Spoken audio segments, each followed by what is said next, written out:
Venimos estudiando desde hace bastantes años ya. Yo por lo menos tengo conciencia desde el 2014 de esta mesa, quizás estuvo antes, pero yo me acuerdo de esa época, de comenzar a participar de este diálogo judeo-cristiano con Joel y otro grupo, otra gente en el departamento de los Feller, de ahí de la calle La Prida. Y hemos visto distintos aspectos que para mí muestran que a través de los siglos los cristianos nos fuimos alejando, yo diría, de la posibilidad de comprender correctamente el contexto del Nuevo Testamento. Es decir, a través del tiempo, al irnos alejando del vínculo judío, que fue lo de los primeros años, eso nos alejó y nos fue alejando no solo por ese alejamiento físico, sino también por otras razones, ¿no? Específicamente por un antisemitismo que se empezó a desarrollar en el siglo segundo. Joel, para mí, puso toda la buena voluntad de hacernos comprender varios de estos aspectos, de estas incomprensiones, pero Marcelo también. Yo he estado todo el tiempo en que ha estado Marcelo, pero lo que he escuchado de Marcelo también nos ha ido ayudando en ese sentido, pero muchas veces nos sigue costando, es lo que veo en nuestro diálogo, que constantemente Marcelo y Joel tienen que volver a tocar temas que vienen tocando desde mucho tiempo porque nos cuesta muchísimo sacarnos un poquito lo que yo diría el chip, ¿no es cierto?, que tenemos a través de 20 siglos prácticamente, de incomprensiones de cosas, ¿no? Entre los temas que ya venimos tocando siempre es el de la diferencia entre lo que mencionaba hace un ratito Joel, perdón, Guillo, la diferencia entre Judá e Israel, que para nosotros lo mezclamos, para nosotros Israel es todo, los dos caminos de salvación, el tema del verdadero Israel, que la iglesia se adjudicó esto, y lo último que hemos visto, el tema del fariseísmo, una mirada tan negativa que le hemos puesto al fariseísmo nosotros. Y por el otro, Marcelo nos habló también en una de las charlas sobre los diferentes significados de sacrificio, que para nosotros los centramos solamente en el sacrificio del cordero, y él fue mostrándonos distintos aspectos, ¿no?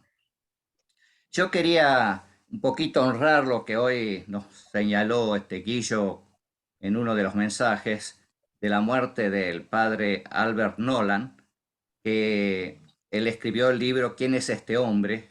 Jesús antes del cristianismo. Y él dice esto, que me parece atinado a esta línea, a este pensamiento que venimos trabajando de hace años, ¿no? Él dice en su libro, se invita al lector a que adopte una perspectiva seria y honrada sobre un hombre. En este caso él está hablando de Jesús, pero a nosotros nos interesa ver todo lo que implicó la enseñanza de Jesús y la vida de Jesús, una perspectiva seria y honrada sobre un hombre que vivió en la Palestina del siglo I y que trate de verle, esta es la frase que subrayo, con los ojos con que le vieron sus contemporáneos. Ese para mí es la riqueza de este diálogo, de tratar el esfuerzo de cómo lo pueden ver, lo pudieron ver los judíos contemporáneos. Y eso es lo que nos ayudan nuestros hermanos judíos, que si bien son contemporáneos con nosotros hoy, pero es muy probable que en su propia tradición se haya ido transmitiendo elementos que nos ayudan más a entender el judaísmo de aquella época que lo que nosotros, justamente por ese distanciamiento, podemos entender. Antes de entrar en el tema específico de hoy, quiero recordar tres elementos. El tercero es el que más me acerca al tema. El primero es que tenemos que tener bien claro la conciencia de que los cristianos o los discípulos de Jesús de aquel primer siglo no tenían los textos que nosotros tenemos hoy en la mano, es decir, los textos, especialmente los textos del Nuevo Testamento, que como cristianos nos interesa. No tenían esos escritos. Esos escritos recién se van a ir desarrollando a través de los siglos como un conjunto de todos los escritos juntos del Nuevo Testamento, y los vamos a tener en la mano en su mayoría muy recientemente.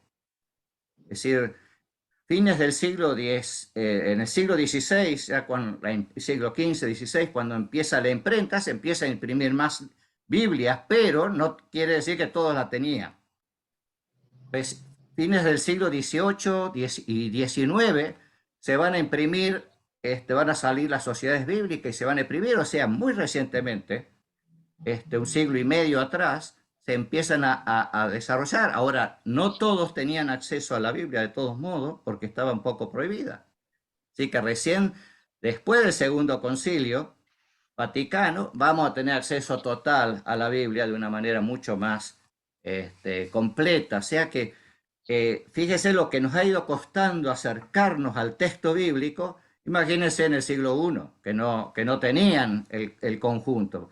Y a veces nosotros en nuestra lectura proyectamos los textos que nosotros sí conocemos y podemos leer y tenemos varias versiones y todo eso, con aquellos que no la tenían. Ellos tenían de oída lo que se leía, lo que se escuchaba, la transmisión oral, pero no tenían escritos los textos escritos. Y eso para mí es un detalle que no tenemos que olvidar. El segundo elemento es que tanto los evangelios como las cartas de los apóstoles no son tratados de doctrina, esos también perdemos de vista.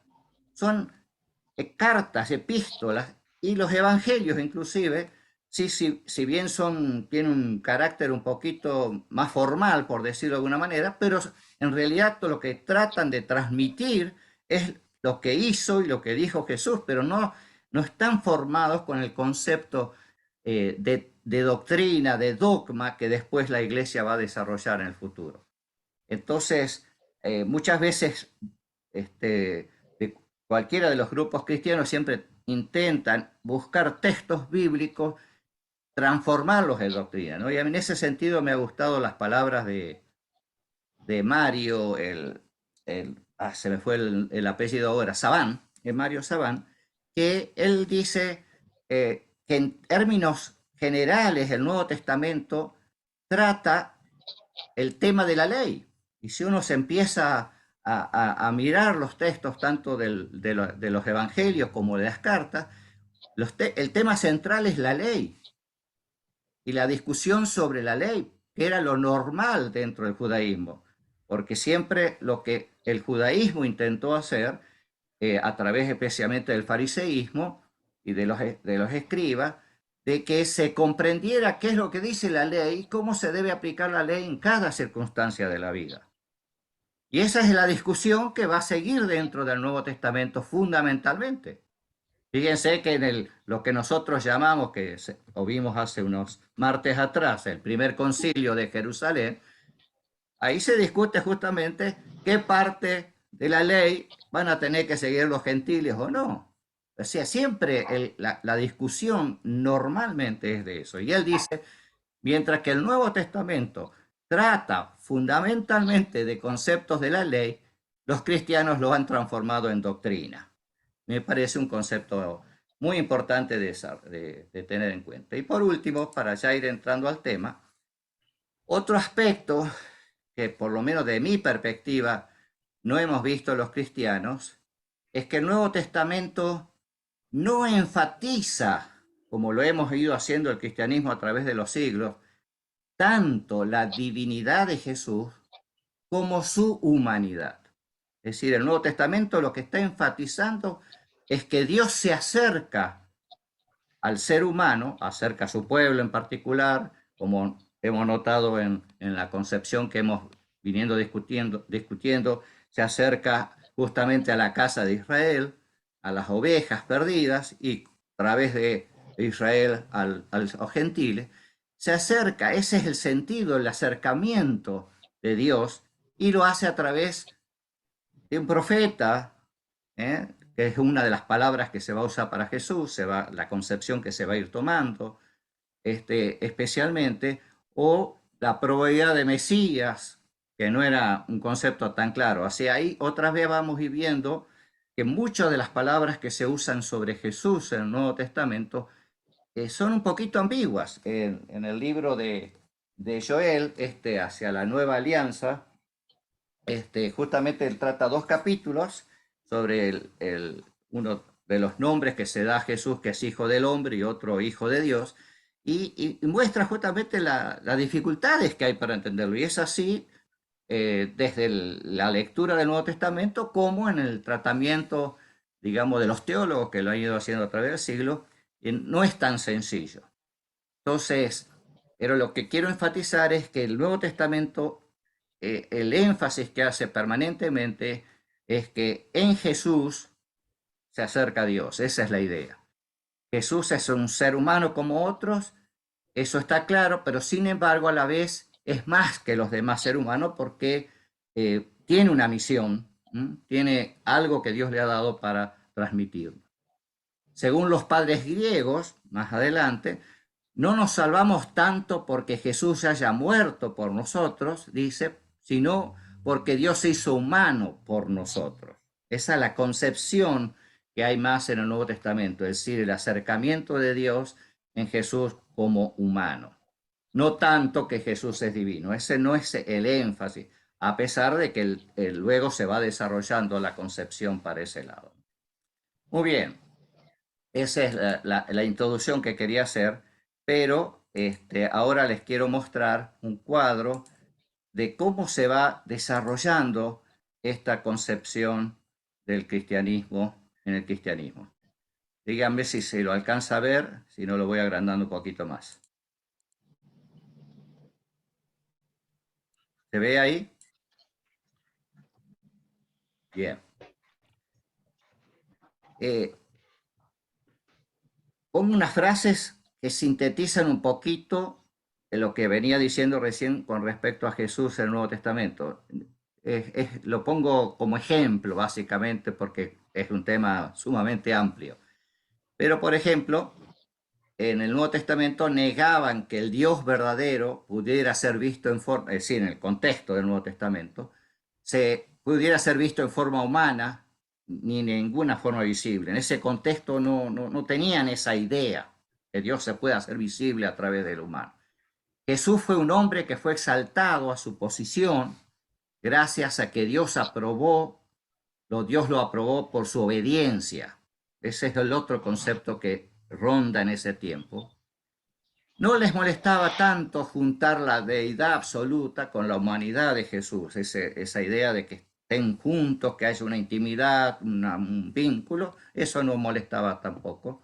Y una frase que agrego como un poco en este momento, es que Dios estaba en Cristo reconciliando el mundo a sí mismo. Esa es la idea que transmite Pablo en Corintios y que trae eso. Bien, esa es la idea, digamos, en síntesis, lo que había, lo más potente y lo otro que ya dije un poco.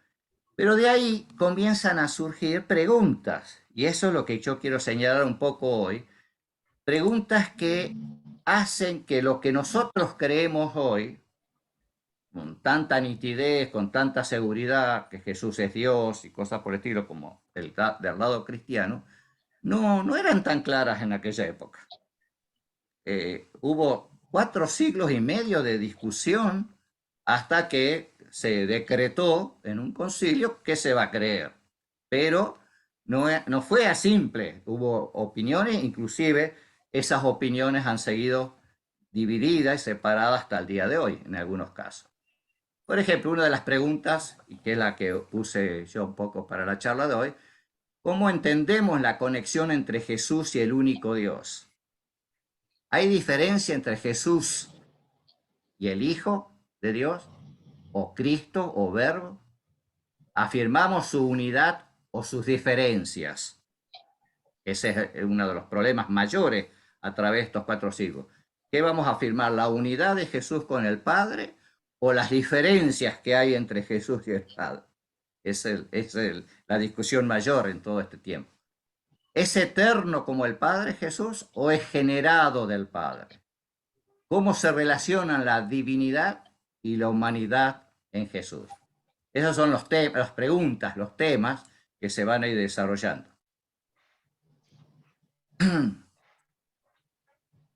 Lo primero que surge en los primeros 2 siglos va a ser dos movimientos contrapuestos, uno que sigue un poco la línea más natural de lo que era la forma de pensar del judaísmo en el momento, que los estudiosos le han llamado ebionismo, que no quiere decir nada con respecto al tema, simplemente ebionismo viene de la palabra pobre. Era un grupo que pensaba de esta manera. Y dice, para ellos Jesús fue uno de los judíos piadosos de la historia que Dios usó. Negaron la preexistencia del Hijo y conservaron el monoteísmo y conservaron la humanidad de Jesús simultáneamente, pero enfatizando que Jesús era hombre, no era Dios. Fíjense, eso ocurrió desde entrada, Y el segundo grupo, lo contrario, es el docetismo. Docetismo viene una palabra que significa apariencia, y ellos van a decir que Cristo era tan divino que no podía haber sido humano. Todo lo contrario. Bueno, para el otro extremo, el docetismo está más bien dentro de la concepción de religiones de misterio, una consecuencia de eso, y tenían concepciones más abstractas, ¿no? Más tirando hacia la filosofía platónica.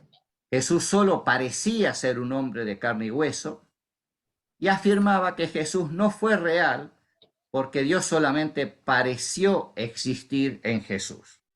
Esas son las dos concepciones primigenias, digamos, por decirlo así, contrapuestas frente a lo que pensaban probablemente la mayoría de los cristianos con respecto a las ideas que había en el Nuevo Testamento, que, insisto, no son tan claras como las creemos hoy, digamos, en las expresiones del Nuevo Testamento, ni siquiera, como vamos a ir viendo, en los padres de la iglesia, que son los que vamos a ir mirando ahora.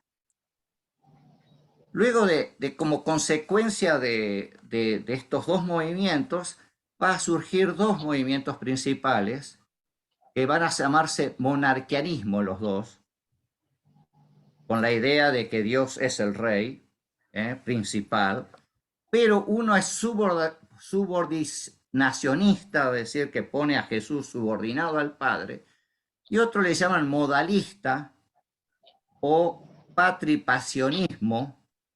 La idea de patripasionismo es porque dicen que Dios está en Jesús y sufre con Jesús en la cruz, todo, por eso pasa la pasión, ¿no? El patripasionismo por la pasión. Son los dos extremos allí. Entonces, este subordinacionista va a decir que acepta una doctrina elevada del verbo, del logos y la singularidad de Jesús, no niega ni la encarnación ni la preexistencia, pero está interesada en salvaguardar el carácter histórico de Jesús, como algo más que una teofanía, como una manifestación.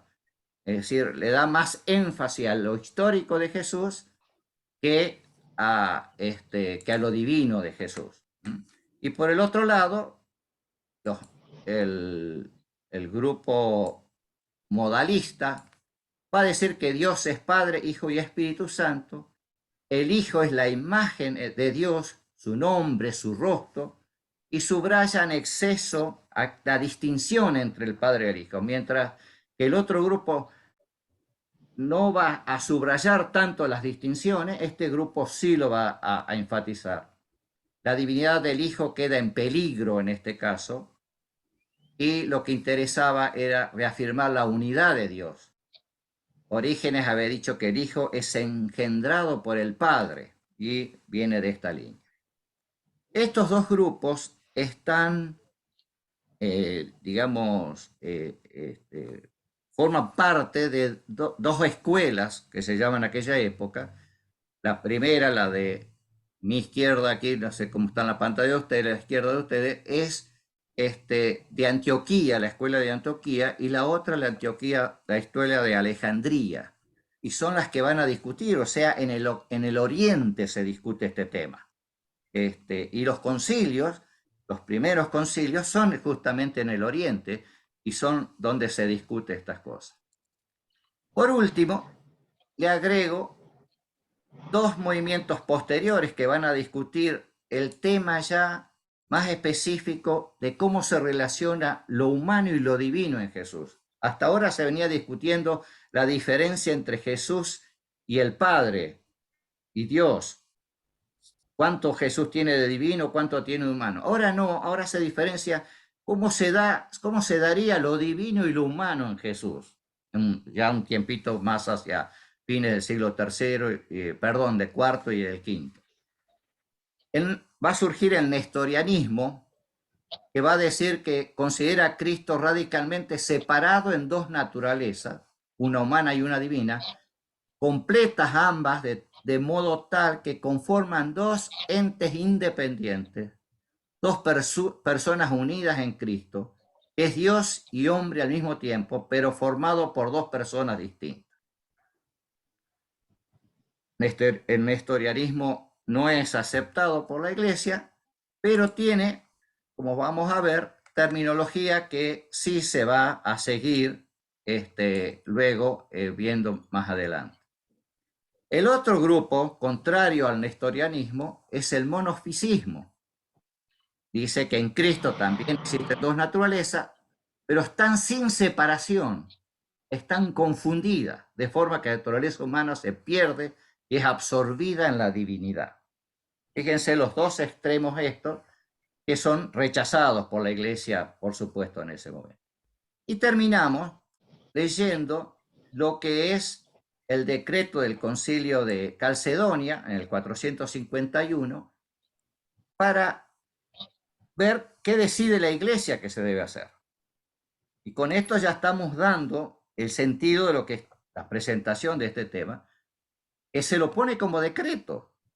No es que sea claro en el Nuevo Testamento que no haya confusión para entender estos temas. Es tan confuso, cada grupo elegía textos bíblicos y los interpretaba a su manera, así que no era tan sencillo. Entonces tuvo que decretarse. Primero se había ya hecho en el Concilio de Nicea una declaración, pero no contemplaba todos estos aspectos que fui mencionando, y esta declaración es la que contempla lo que estamos hablando. Y fíjense cómo lo dice.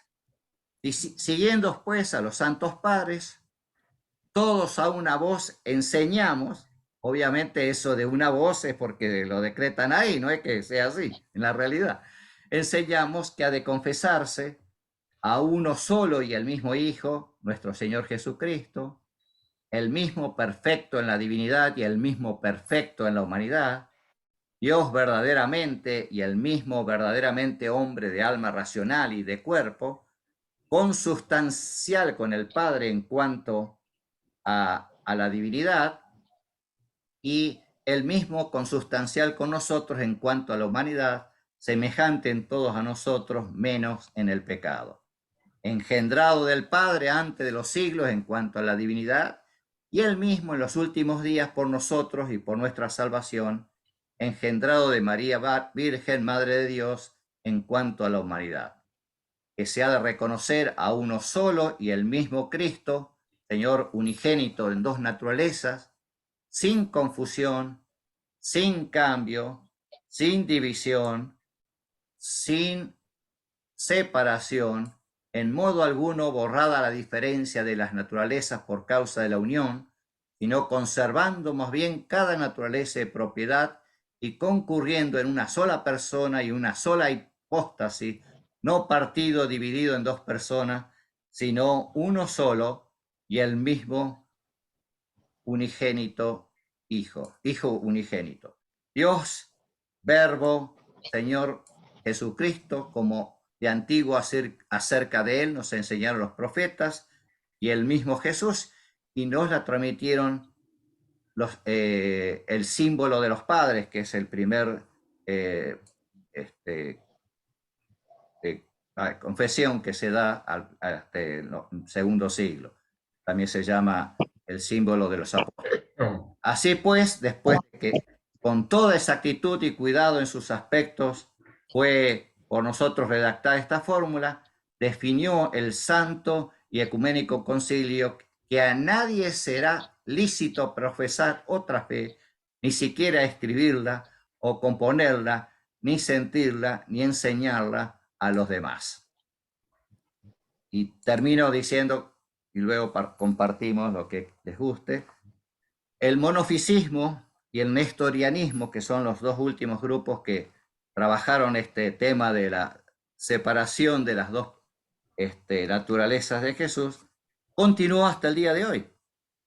O sea que, a pesar de lo que el concilio había decretado, la gente fue creyendo lo que quiso, ¿no? Y en ese sentido hay mucha variedad.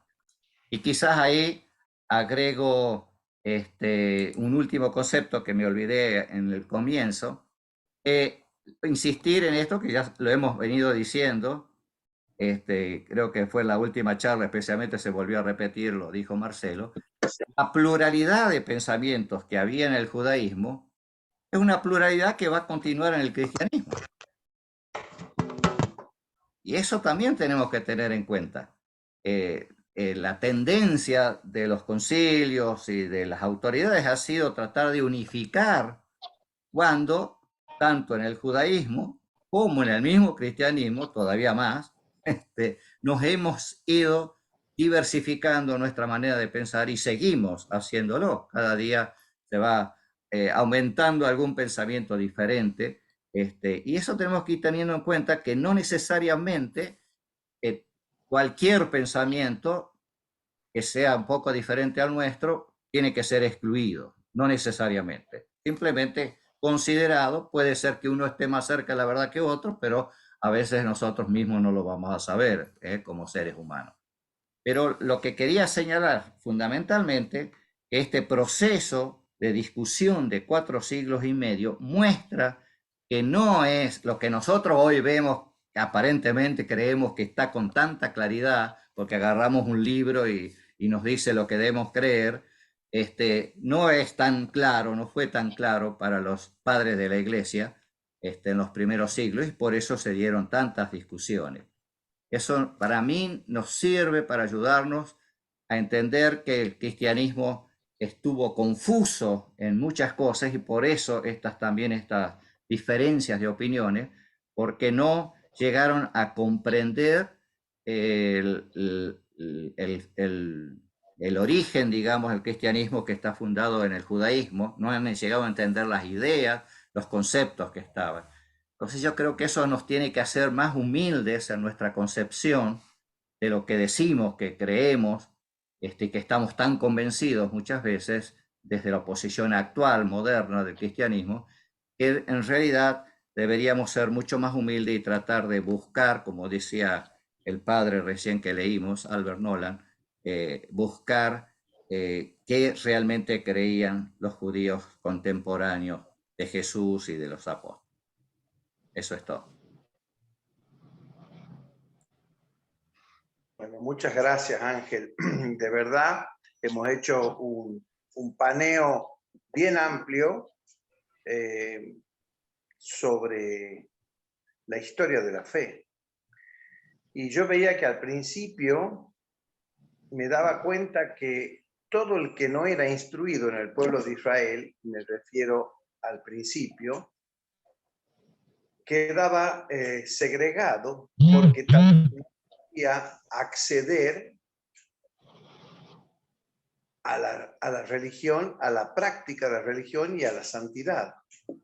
Porque al no conocer, estaba directamente, quedaba directamente excluido porque los que conocían eran los que podían practicar. Por eso la importancia, hoy en día, ya con todo lo que existe de comunicación y esto, ya no es tanto lo mismo.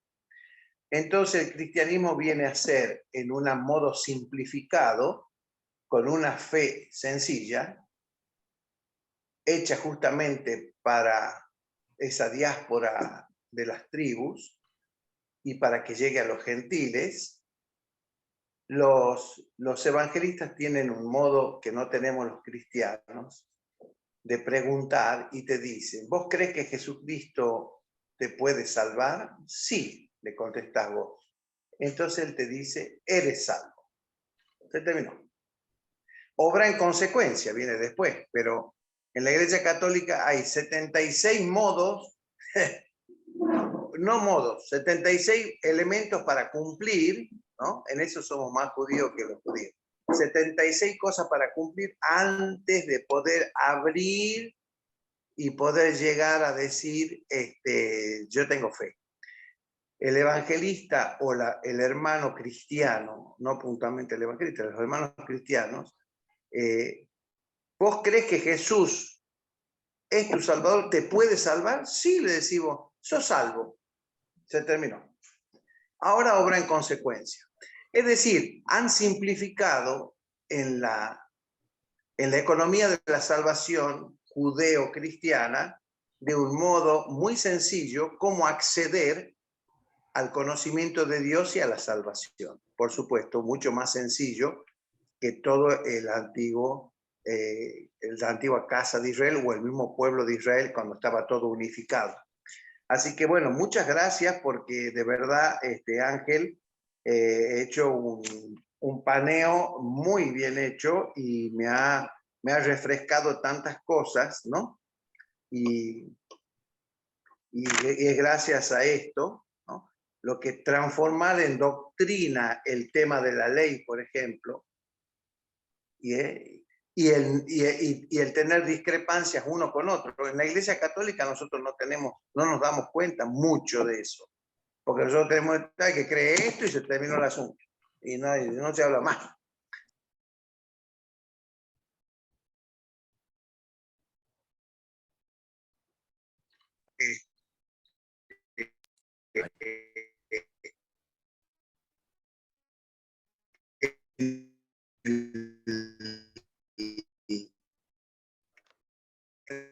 No se te escucha, Guillo.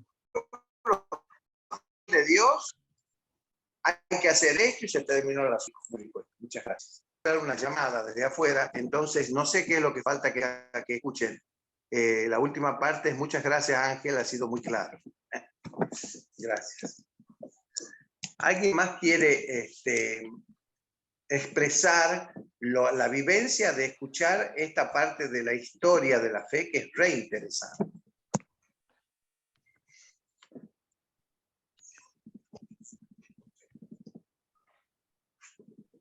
A Marcelo lo veo picando ahí. Sí, claro.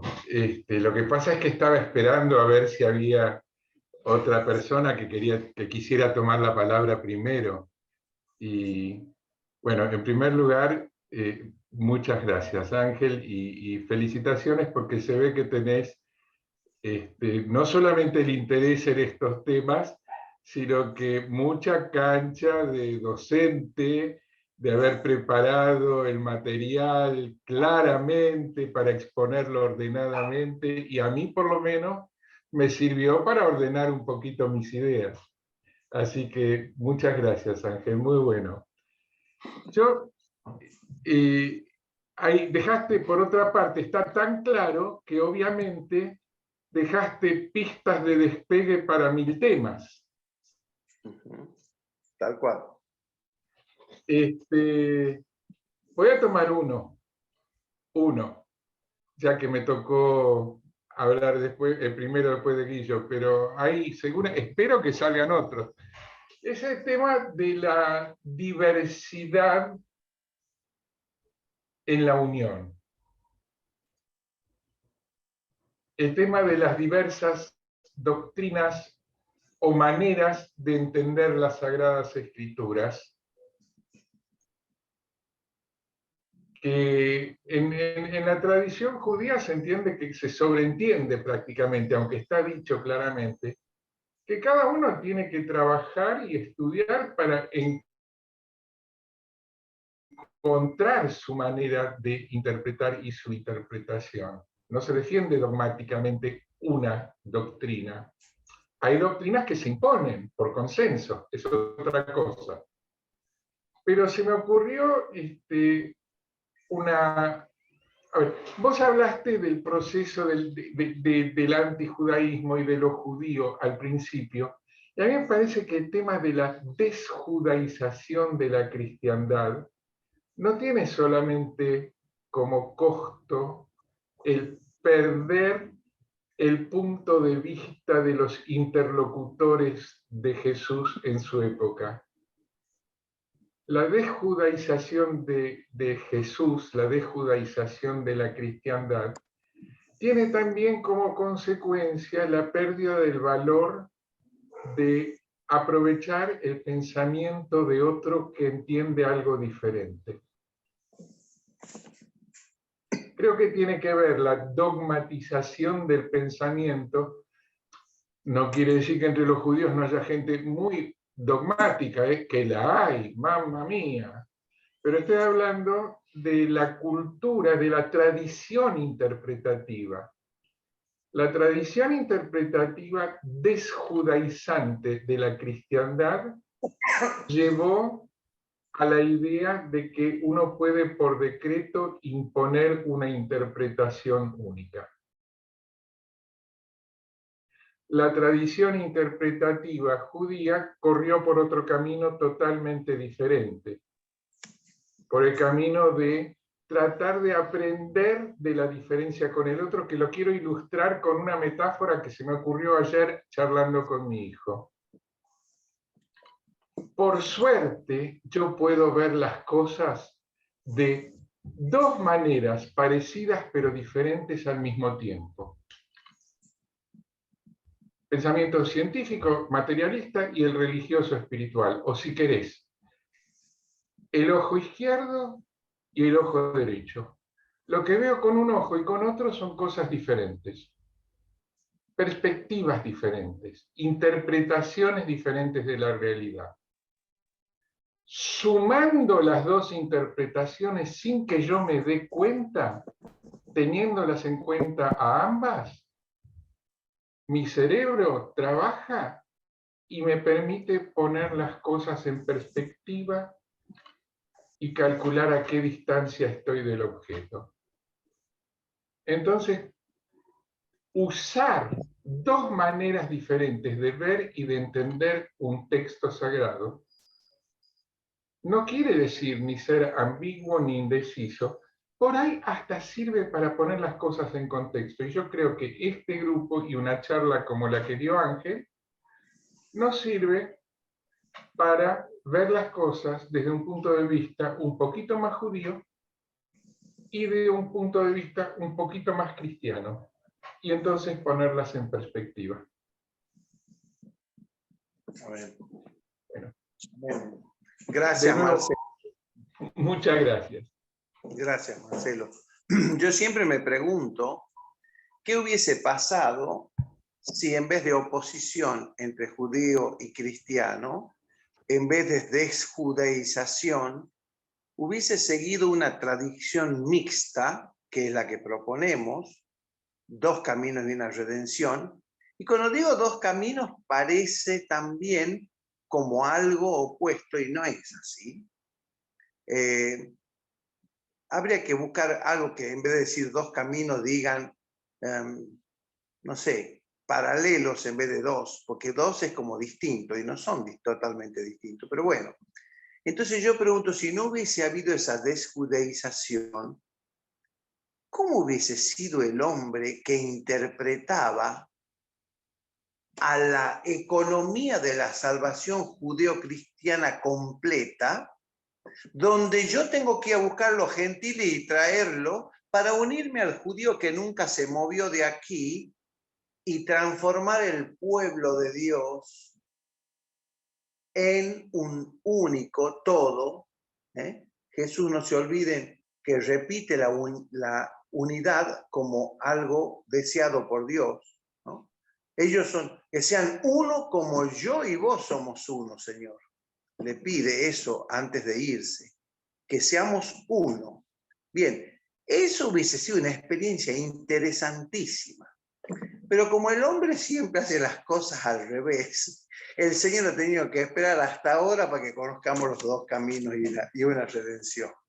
Bueno, gloria a Dios. Escuchando a esos rabinos que les he puesto en los grupos, ya se ve que están pensando otros también. Se ve que el Señor va sembrando, ¿no?, en lugares que nosotros no conocemos, ideas tan maravillosas como esta idea, donde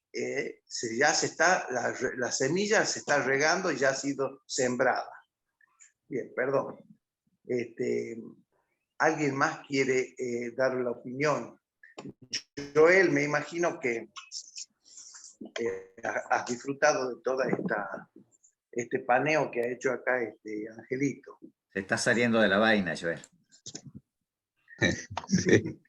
Bueno, ante todo, muchas gracias, Ángel. Estuviste muy bien, muy claro, muy profundo, es decir, en las cosas que explicaste, ¿no? Con respecto a eso, no quiero extenderme tampoco, pero lo que se habló mucho es de que el Nuevo Testamento enfatiza, no tanto enfatiza la divinidad de Jesús como su mesianismo, su profecismo, su misión, ¿no? Está claro de que hay antecedentes en el Antiguo Testamento sobre la divinidad de personas, como la de Moisés, por ejemplo.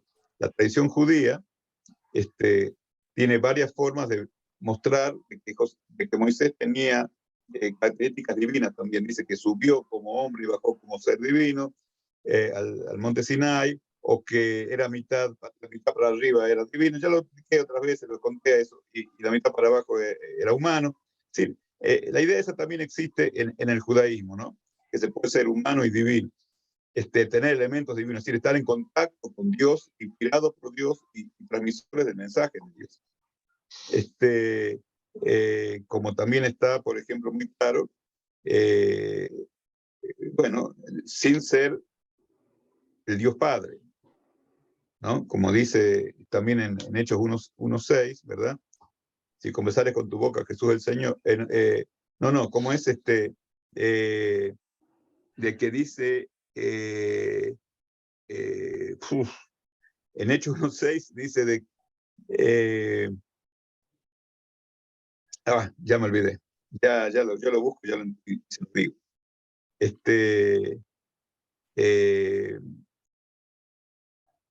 ¿Te lo leo?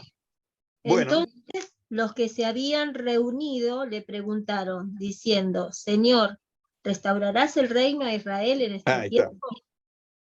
Claro, y continúa, nadie sabe lo que el Padre puso en su sola potestad. Es decir, de que acá Jesús tiene un estatus divino, pero un poco inferior al Padre. Hay un principio de ignorancia en él, ¿no? Él no sabe cuándo. Que es una potestad que tiene únicamente el Padre, a pesar de que hay una unidad y hay una divinidad compartida, sí, menos que el Padre, pero Padre. Lo mismo pasa con el Nuevo Testamento, sin tratar, y créanme de codo corazón, de disminuir la imagen de Jesús. Pero a Moisés también se le da esa característica. En la tradición judía. Es decir, cuando se interpreta la tradición judía en Éxodo 6, creo, ¿no? De que Dios le dice a Moisés, te haré Dios para el faraón y tu hermano Moisés será tu profeta. Ya, a ver, creo que lo tengo acá de cualquier manera, que lo marqué. Y Dios dijo a Moisés, mira, yo te he constituido Dios para faraón y tu hermano Aarón será tu profeta. Es decir, que Dios... Contestación para el judío que no acepta la posición del cristiano. Es decir, de que hay una tradición judía anterior de que hay elegidos de Dios con elementos de la divinidad, bueno, de Dios, ¿no? Queda claro que Moisés es únicamente Dios para el faraón, dice el texto, no para todos. Y Jesús es Dios para los gentiles. y para la casa de Israel. Si tiene esa característica divina. Y no para los judíos, porque Jesús le dice a los judíos, ustedes no oyen mi voz porque no son de mis ovejas. Es decir, que yo no soy Dios para ustedes. Eso está hecho en Hechos, ya lo vimos 20 veces. Bueno, otra cosita,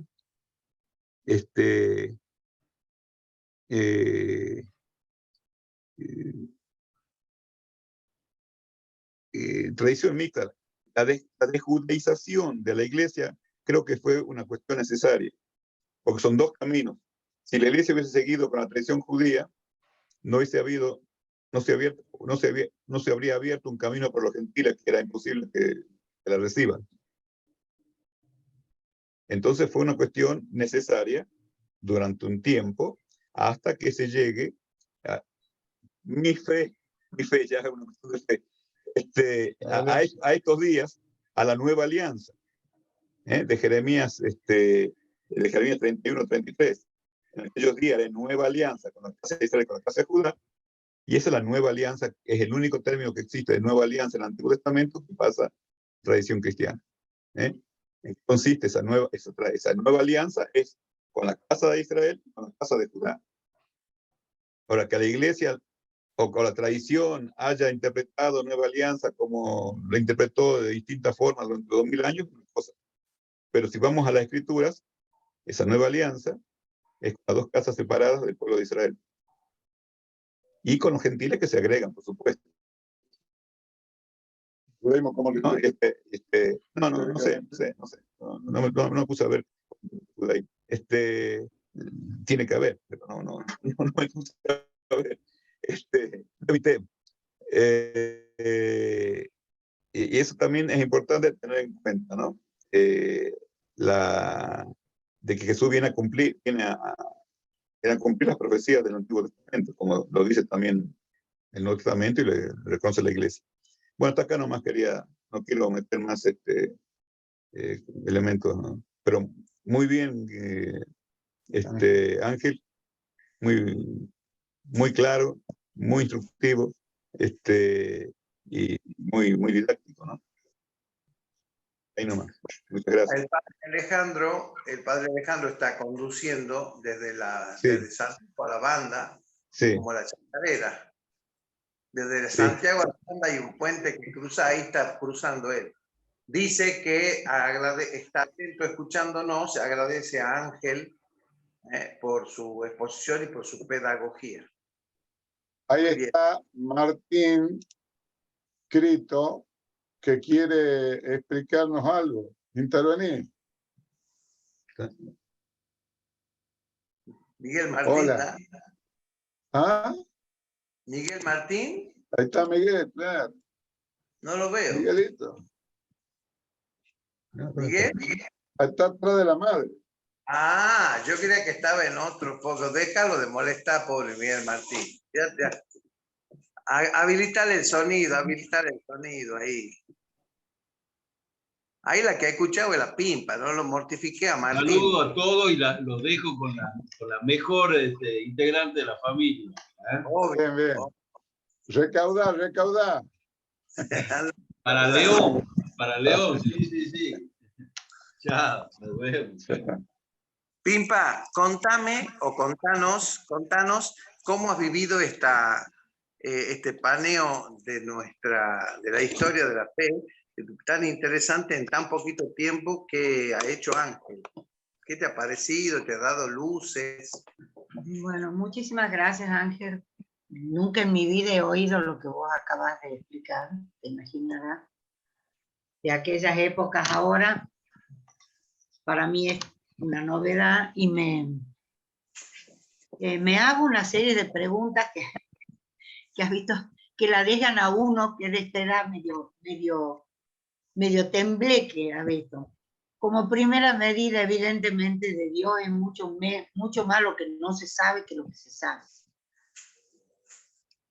Por lo cual, cuando hablamos con tanta solvencia, o con tanta, sin dudar, con tanta no sé cómo explicar, no sé si decir soberbia, con tanta soberbia, sobre diferentes cosas, nos damos cuenta que realmente, yo no sé, dos caminos y tal vez hayan mucho más de dos caminos, y solo Dios sabe cuándo esos caminos se harán uno y de qué manera.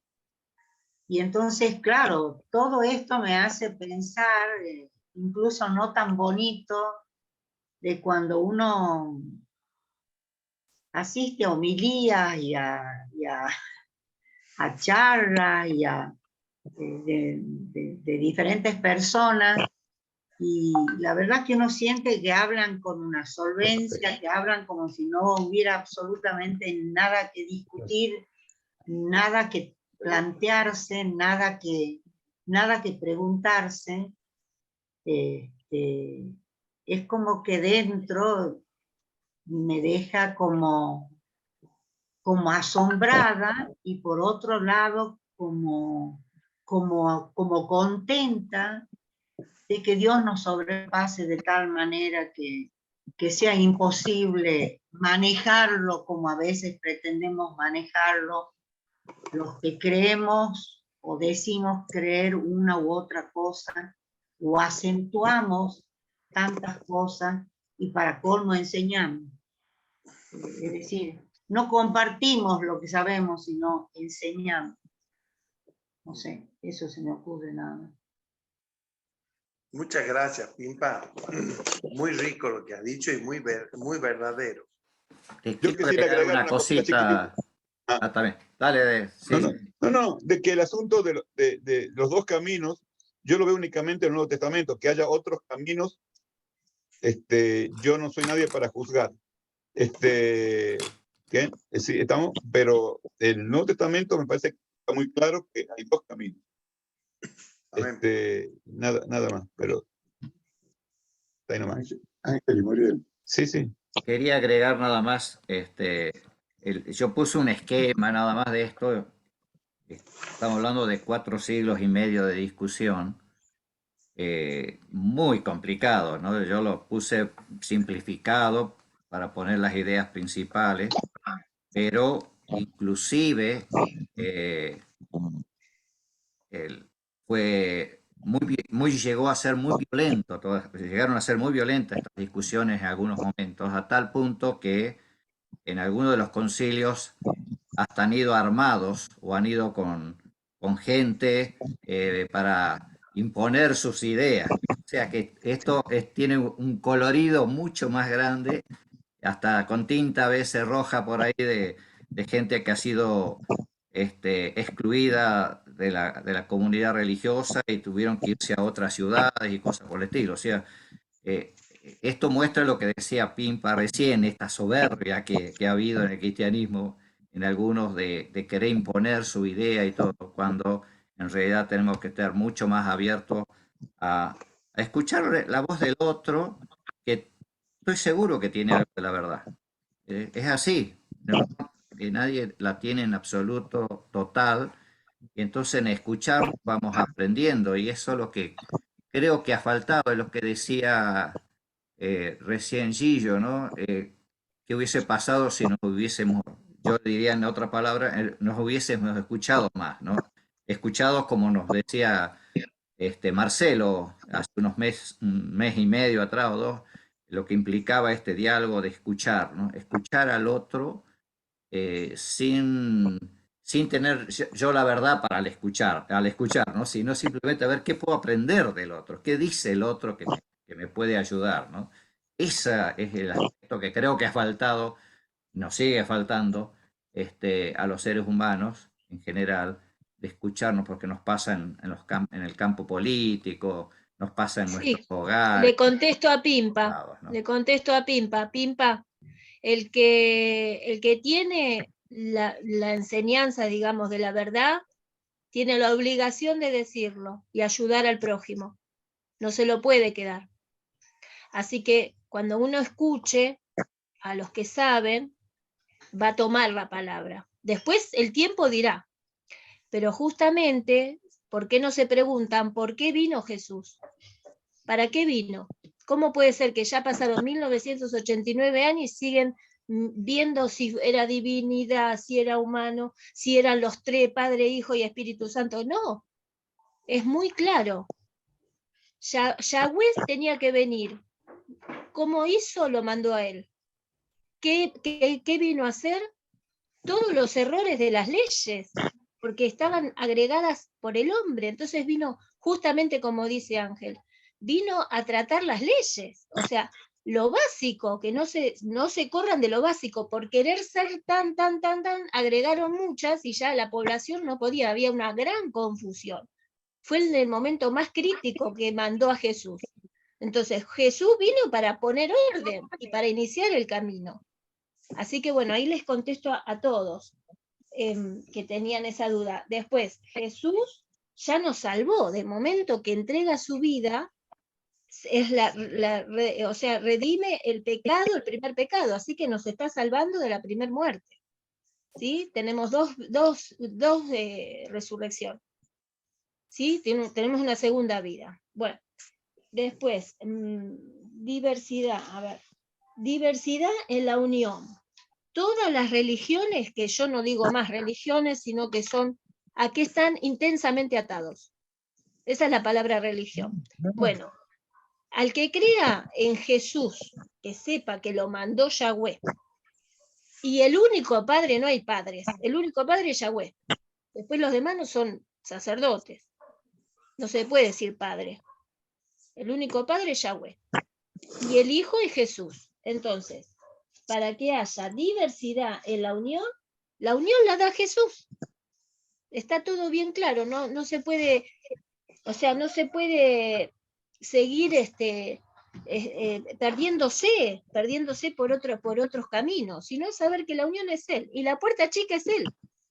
De esa puerta es la que habla, entrando y reconociendo a Jesús, bueno, se va a Yahweh.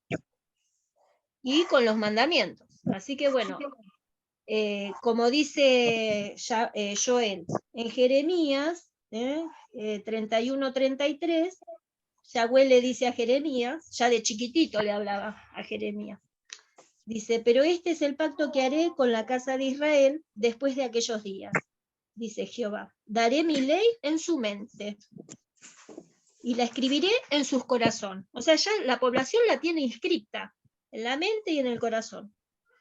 Dice, y yo seré a ellos por Dios, y ellos me serán por pueblo. Ahí está la unión de los dos caminos, que sí, es Israel y Judá. Y no enseñará más ninguno a su prójimo, ahí pimpa, porque todos lo vamos a tener ya todo dentro, toda la generación ya van a saber todo, los mandamientos, lo que está escrito en la Biblia, todo. Dice, y ni ninguno a su hermano, o sea, y no enseñará más ninguno a su prójimo, ni ninguno a su hermano, diciendo, conoce a Yahweh, porque todos me conocerán, desde el más pequeño de ellos hasta el más grande, dice Yahweh, porque perdonaré la maldad de ellos y no me acordaré más de su pecado. Bueno, lo mismo está en Apocalipsis, que lo escribe Juan a través de todo el mensaje que le da el ángel de Jesús. Así que está todo está relacionado. Gracias, Muriel. Yo lo que quería como decir es eso, esa última parte que vos has dicho, que a mí me impresiona tanto y me toca el corazón, es que todos tenemos en el corazón y en la mente inscrito ya. Por eso es que me parece que ahí entra lo que yo le llamo, no sé si le llamo bien o mal, pero lo que yo le llamo soberbia, que es esa falta de apertura del corazón a la inscripción que el otro tiene de lo sagrado, desde que es. Y al pasar eso, bueno, vienen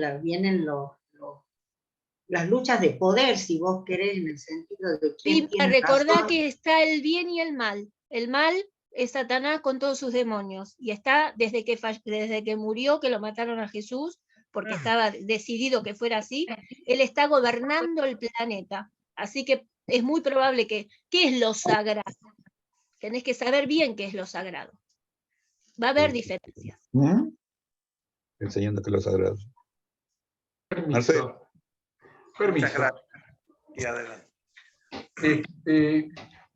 Me gustaría ilustrar con un ejemplo cómo es una interpretación de un fragmento de las Sagradas Escrituras que no tiene en cuenta, digamos, que responde a una intención desjudaizante y el mismo fragmento interpretado de modo no desjudaizante.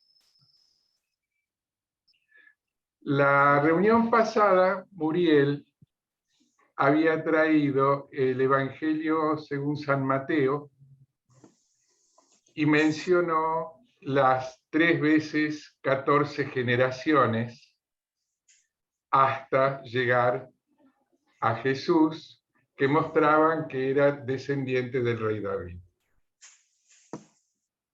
Y entre los 42 nombres que se nombran, o 41, están los nombres de 4 mujeres. Y esas 4 mujeres son, ayúdenme que no me acuerdo bien, una es Tamar, otra es Rahab, Ruth, y también está la esposa de Urías, Betsabé. Ahora bien, una lectura desjudaizante de ese evangelio nos diría, ¿para qué nombra a estas 4 mujeres que 3 de ellas no son judías y la otra se casó con un no judío? Bueno, una interpretación desjudaizante es para demostrar que el mensaje de Jesús es para todo el mundo. Ahí no hay nada de antijudaísmo, no es odio, es simplemente sacarlo del contexto judaico, dirigirse hacia el mundo no judío, punto, y dejar atrás los judíos. Sin embargo, una interpretación no desjudaizante del mismo texto podría ser, bueno, es para mostrar que cualquiera, provenga del pueblo del que provenga, puede unirse al pueblo de Israel y adorar al Dios de Israel. O incluso en el caso de algunos judíos como Betsabé, que se apartan, en el caso de Betsabé por casarse con un hitita, puede volver. Entonces tienen el mismo versículo, pero la intencionalidad en la interpretación tradicional en el cristianismo es la de mostrar que se dirige hacia el mundo y dejar atrás los judíos. Si uno se saca esos anteojos y se pone otros, por ahí encuentra un sentido que no es judaizante, simplemente es coherente. No es que una interpretación esté bien y la otra esté mal. Por ahí ambas tienen su verdad.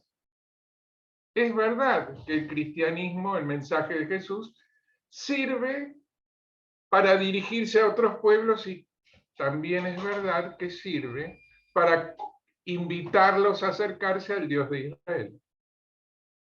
Bueno, el otro día me pareció tan lindo que lo haya traído Muriel que me siguió laburando en la cabeza estos días, por eso lo traje, perdón. Y yo me retracté, Marcelo, porque dice en la última 13 generaciones, y la 14 Sí. era Jesús, Claro, que no lo correcto. contábamos. Muchas gracias. ¿Alguien más quiere compartir algún pensamiento, compartir alguna luz que haya recibido? Bien. Ángel, ¿podés, ahora que somos más, informar lo de la semana que viene? El martes próximo la reunión va a ser a las 19:30 porque el que va a exponer, que es Pablo Furlotis, no puede antes. Así que me ha pedido, si lo podemos hacer 19:30, él puede llegar a su casa de la universidad y poder hacer exposición, que es un tema que quedó pendiente desde junio, creo, julio. Que se acuerda cuando ese día no se pudo entrar a la internet por algún motivo, y él tenía la charla. Así que ese tema sobre Pablo queda pendiente para la próxima vez, para el próximo martes, a las 19:30. Pedimos disculpas por el cambio de horario, pero donde manda capitán no manda marinero. Muchas gracias. Muy bien. Muy bien. Nos vemos entonces el martes próximo. Buenas noches. Gracias. Muchas gracias, muchas gracias. Vayan a descansar los hermanitos israelitas. Buenas noches. Marcelo. Gracias. Y Buen todos. descanso. Gracias. Hasta el Buenas martes. noches. Pronto. Gracias. Nos vemos.